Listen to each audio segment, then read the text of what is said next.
Hi friends, இன்றைக்கி நம்ம பிரியாணி பிரிஞ்சால் gravy தாங்க பார்க்க போகிறோம்.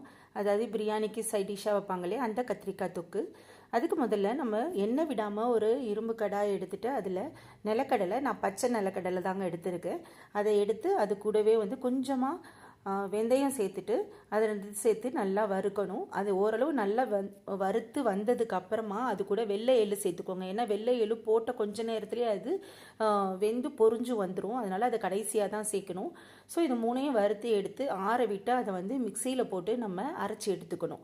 ரொம்ப நைஸாக இல்லாமல் ஓரளவு குறப்பாக எடுத்துக்கோங்க.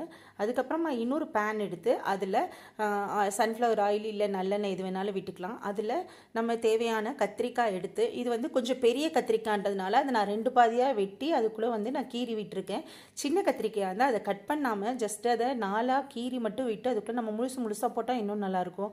அதை வதக்கி தனியாக எடுத்து வச்சுட்டு இன்னொரு பேன் எடுத்துகிட்டு அதில் எண்ணெய் விட்டு அதில் கொஞ்சமாக கடுகு, மிளகு, ஜீரகம் இது நல்லா பொரிஞ்சு வந்ததுக்கு அப்புறமா இது கூட கொஞ்சமாக கருவேப்பிலை சேர்த்துட்டு ஒரு பெரிய வெங்காயம் நல்லா பொடியாக சாப் பண்ணி வச்சுருக்கேன். அதை போட்டு இதில் வதக்கி எடுத்துக்கணும்.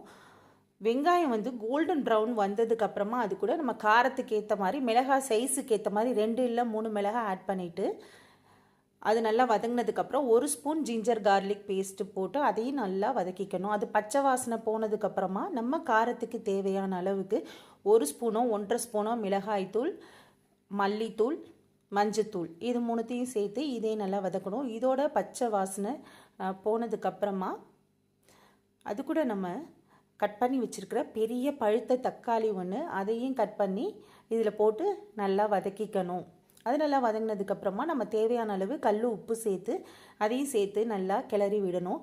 அது கூட நம்ம வதக்கி எடுத்து வச்சுருக்கோம் இல்லையா அந்த கத்திரிக்காய், அதையும் சேர்த்துட்டு கத்திரிக்காய்க்கு தேவையான அளவு கொஞ்சமாக தூள் உப்பு ஆட் பண்ணிக்கோங்க. நல்லா கிளறி விட்டு எல்லாம் ஓரளவு அது மிக்ஸ் ஆனதுக்கப்புறமா அதில் ஒரு நெல்லிக்காய் சைஸ் புளியை கரைச்சி வச்சுருக்கேன். அதை எடுத்து இதில் சேர்த்துக்கோங்க. அதுலேயும் தேவையான அளவு உப்பு பார்த்துக்கோங்க அந்த ஸ்டேஜில். அப்போ தான் நம்மளுக்கு தெரியும். மூடி போட்டு ஒரு 10 மினிட்ஸ் நல்லா வேக விட்டு அப்பப்போ எடுத்து கிளறி விட்டுட்டு வந்தோம் அப்படின்னு சொன்னால் அதில் எண்ணெய் ஓரளவு பிரிஞ்சு வந்துடும். அந்த ஸ்டேஜ் வந்ததுக்கப்புறம் முதல்ல நம்ம அரைச்சி வச்சுருக்கோம் இல்லையா அந்த மசாலா பொடி, அதை எடுத்து இதில் தூவி விட்டுக்கோங்க.